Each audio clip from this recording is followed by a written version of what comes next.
हाय बच्चों। तो आज का हमारा जो लेक्चर है वो बेस्ड है कूलम्स लॉ पे। Coulomb's law electric charges and fields का सबसे इंपॉर्टेंट टॉपिक है। यहाँ से ही एक्चुअली चैप्टर शुरू होता है जहाँ पे आपके बोर्ड एग्जाम्स में क्वेश्चंस आते हैं। तो कूलम्स लॉ को आपको ध्यान से पढ़ना है, बिकॉज कूलम्स लॉ से रिलेटेड फिर हम लोग इलेक्ट्रिक फील्ड्स के बारे में पढ़ेंगे। तो वहाँ पर आपको कूलम्स लॉ का बेसिक आइडिया, बेसिक कॉन्सेप्ट का यूज़ पड़ेगा। सो आप बहुत अच्छे से कूलम्स लॉ के बेसिक चीज़ को पहले समझ लें, फिर फर्दर जब हम लोग आगे वीडियोस में जाएंगे, फिर आगे चैप्टर्स में जाएंगे तो उस पर न्यूमेरिकल्स पर बात करेंगे, फिर इलेक्ट्रिक फील्ड्स के बारे में बात करेंगे। तो Coulomb's law is one of the most important topic of this chapter. तो कूलम्स लॉ है क्या? आप जानते हैं कि किसी भी लॉ में एक स्टेटमेंट होता है। किसी भी लॉ का सबसे बेसिक चीज़ होता है, उसका एक स्टेटमेंट होता है। ठीक है, तो हमें ये समझना है, सबसे पहले ये जानना है कि कूलम्स लॉ का स्टेटमेंट क्या है। तो कूलम्स लॉ का स्टेटमेंट क्या ये है कि it states that the electrostatic force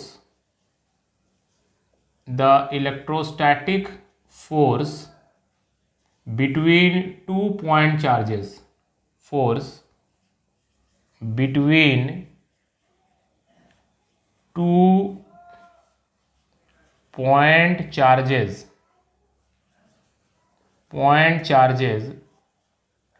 is directly proportional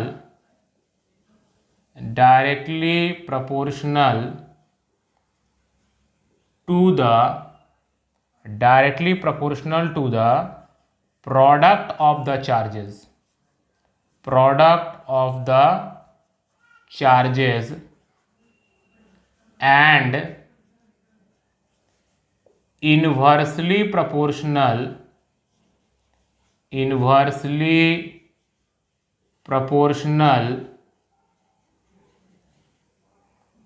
to the square of the distance between the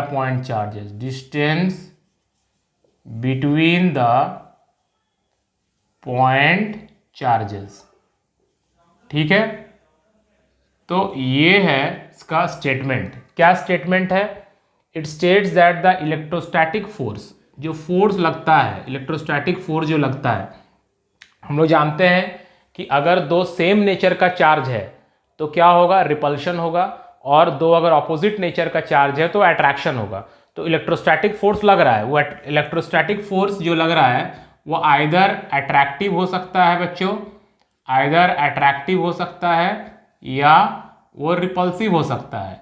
but electrostatic force दो चार्जेस के बीच में लगेगा, ये तो कंफर्म है, राइट। बट वो नेचर अट्रैक्टिव नेचर का भी हो सकता है या रिपल्सिव नेचर का भी हो सकता है। बिटवीन टू पॉइंट चार्जेस, दो पॉइंट चार्जेस के बीच में लगने वाला इलेक्ट्रोस्टैटिक फोर्स जो होता है दैट इज डायरेक्टली प्रोपोर्शनल है। किस पे डायरेक्टली प्रोपोर्शनल है?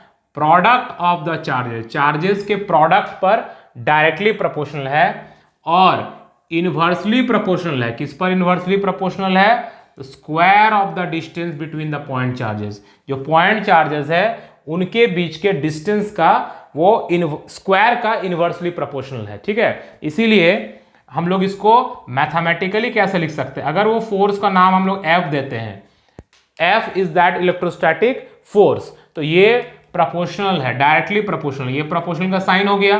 किस पर डायरेक्टली प्रोपोर्शनल है? Product of the charges, product Q1 into Q2, दो चार्ज है, एक है Q1 दूसरा है Q2, तो Q1 इंटू Q2 पर डायरेक्टली प्रोपोर्शनल है, और इनवर्सली प्रोपोर्शनल है। किस पर इनवर्सली प्रोपोर्शनल है? Square of the distance between them. मतलब अगर ये एक पॉइंट चार्ज है Q1 और ये दूसरा एक पॉइंट चार्ज है बच्चों Q2, और इनके बीच का डिस्टेंस अगर R है, ध्यान दीजिएगा R जो है यहाँ पे रेडियस नहीं है, R क्या है? What is R?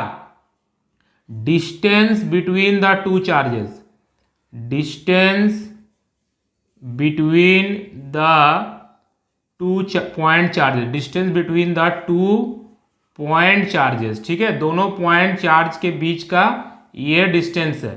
ठीक है, distance between the two point charges.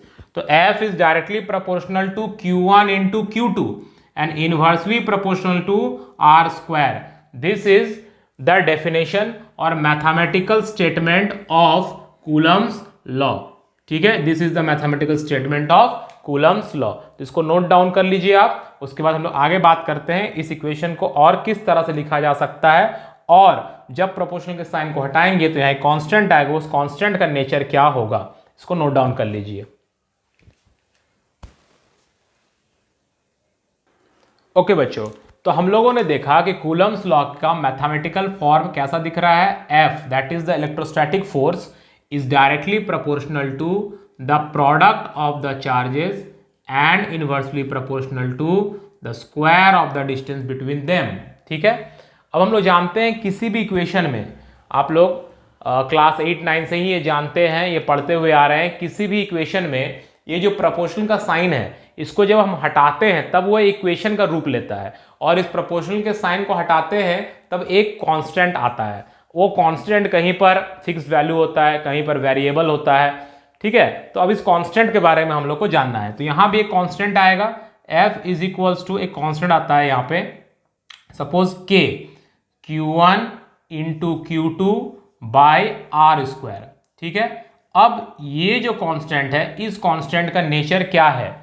ठीक है, तो इस कांस्टेंट का बच्चों नेचर ये है कि दिस कांस्टेंट जो यहां आया डिपेंड्स ऑन, कांस्टेंट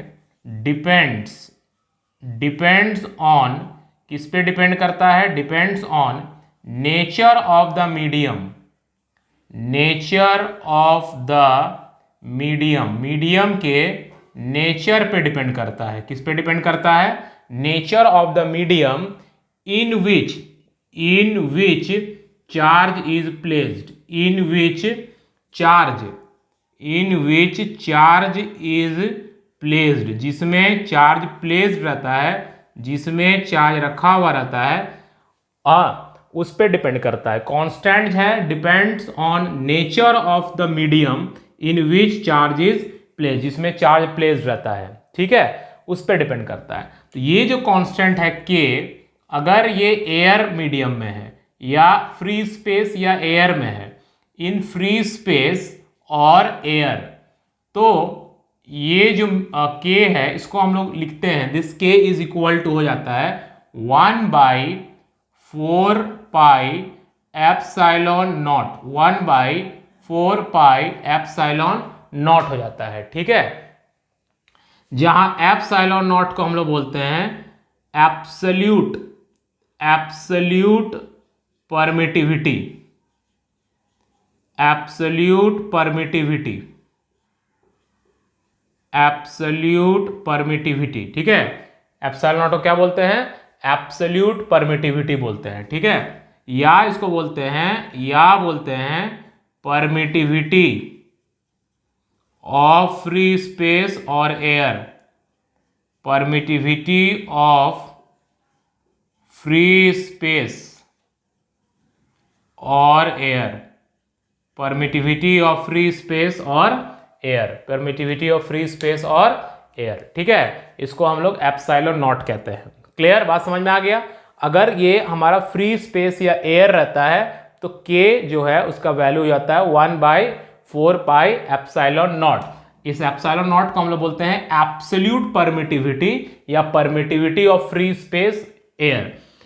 तो ये जो K है जिसको हम लोग फ्री स्पेस या एयर के लिए लिख रहे हैं 1/4 पाई एप्सिलॉन नॉट, इसका जो वैल्यू है, दिस वैल्यू इसका एक कांस्टेंट है, वो कांस्टेंट वैल्यू है 9 into 10 to the power of 9 into 10 to the power of 9। अब इसका जो यूनिट होगा वो आप देख सकते हैं, K 1/4 पाई एप्सिलॉन नॉट का मतलब क्या हो गया, K हो गया। तो K का यूनिट क्या होगा, फोर्स मल्टीप्लाइड बाय डिस्टेंस का square divided by Q1 into Q2, that means newton metre square divided by per coulomb square. Clear है, ये समझ में आ रहा है आप लोग को। एक बार नोट डाउन करना है तो नोट डाउन कर लीजिए। अब देखिए, ये सिर्फ अगर एप्सिलॉन नॉट का बात किया जाए तो सिर्फ एप्सिलॉन नॉट का वैल्यू हो जाएगा 8.85 into 10 to the power of -12, और यहां पे यूनिट रिवर्स हो जाएगा बिकॉज हमें एप्सिलॉन नॉट चाहिए, तो ये नीचे आ जाएगा, तो यूनिट क्या हो जाएगा, कूलम स्क्वायर पर न्यूटन मीटर स्क्वायर। तो ये दोनों वैल्यू आपको बच्चों याद रखना है। और ये वैल्यू कब होता है? एयर या फ्री स्पेस के लिए। अगर आपको क्वेश्चन में कह रहा है कि 2 पॉइंट चार्जेस है, अगर कोई स्पेसिफिक मीडियम के बारे में मेंशन नहीं होता है बच्चों, तो जनरली क्वेश्चंस में हम लोग उसको एयर या फ्री स्पेस ही मानकर बनाते हैं। ठीक है, तो इसको आप नोट डाउन कर लीजिए। फिर हम लोग बात करेंगे अगर एयर या फ्री स्पेस नहीं और कोई जनरल मीडियम हुआ तो फिर हम लोग इसको कैसे एक्सप्रेस करेंगे, इसको नोट डाउन कर लीजिए आप लोग। देखिए बच्चों, अगर फ्री स्पेस या एयर नहीं हुआ, कोई और मीडियम होता है, जैसे वाटर होता है या केरोसिन ऑयल के अंदर हम 2 चार्जेस को रख दिए या कोई और मीडियम के अंदर रख देते हैं, तो फिर क्या होगा? तो इन एनी मीडियम, अगर हम लोग बात करें इन एनी मीडियम में अगर कोई भी जनरल मीडियम हम लोग रख देते हैं इन एनी मीडियम, तो फिर इसको हम लोग कैसे एक्सप्रेस करेंगे? ठीक है, तो देखिए किसी भी मीडियम में अगर बात करें तो उसके लिए हम लोग इस इक्वेशन को लिखते हैं F is equals to 1/4 pi e medium. उस मीडियम का हम लोग परमिटिविटी को लेते हैं। ठीक है, बाकी Q1 इंटू Q2/R² तो रहता ही है।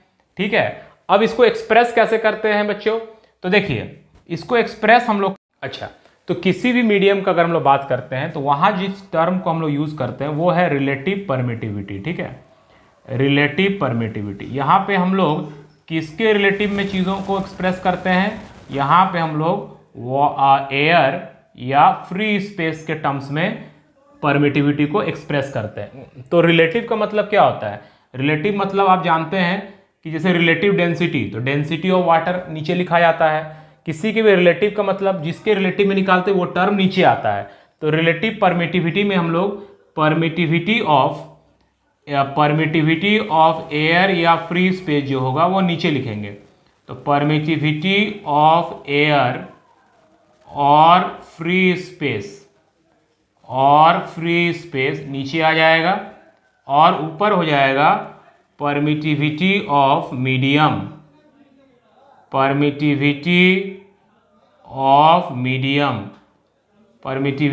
मीडियम जो है वो ऊपर आ जाएगा। ठीक है, अब जैसे फॉर एग्जांपल इसको हम लोग एक्सप्रेस कैसे करते हैं? रिलेटिव परमिटिविटी को ER लिखते हैं और या तो K लिखते हैं, and that is equal to permittivity of medium divided by permittivity of free space और air.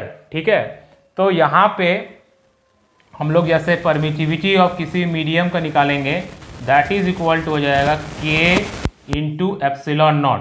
So this is the permittivity of a medium और permittivity of किसी मीडियम के परमिटिविटी को हम लोग रिलेटिव परमिटिविटी या डाइलेक्ट्रिक कांस्टेंट के terms में इस तरह से एक्सप्रेस करते हैं। इसको रिलेटिव परमिटिविटी को बच्चों डाइलेक्ट्रिक कांस्टेंट भी कहा जाता है, ठीक है, रिलेटिव परमिटिविटी को डाइलेक्ट्रिक कांस्टेंट भी कहा जाता है। जैसे वाटर का रिलेटिव परमिटिविटी या डाइलेक्ट्रिक कांस्टेंट जो है वो 80 है। इसका क्या सिग्निफिकेंस है? इसका सिग्निफिकेंस ये है कि अगर हम 2 पॉइंट चार्जेस को वाटर में रखते हैं तो जो फोर्स है वो 80 टाइम्स डिक्रीज कर जाएगा। क्यों डिक्रीज कर जाएगा?